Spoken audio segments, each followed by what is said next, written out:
Berarti ya raimu jembel gadus ngono kae. Malah tambah wiring kok. Ya Allah ya Rahman. Mas tak kandani ya Mas. Omongnya apa? Zaman saiki wong lanang saiki kabeh wis ngalang-alani wong wedok, Mas. Masa? Iya, dirawat dari ujung kuku sampai ujung rambut sing lempet-lempet. Ngopeni awak ya ora sida nyambut gawe no. Lah wong kerjaku lho panasan, ya ora iso putih.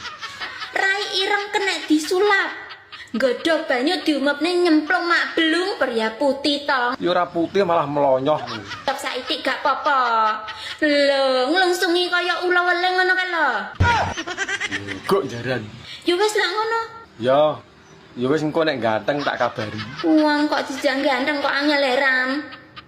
Ya wis. Assalamualaikum. Waalaikumsalam. Anjay.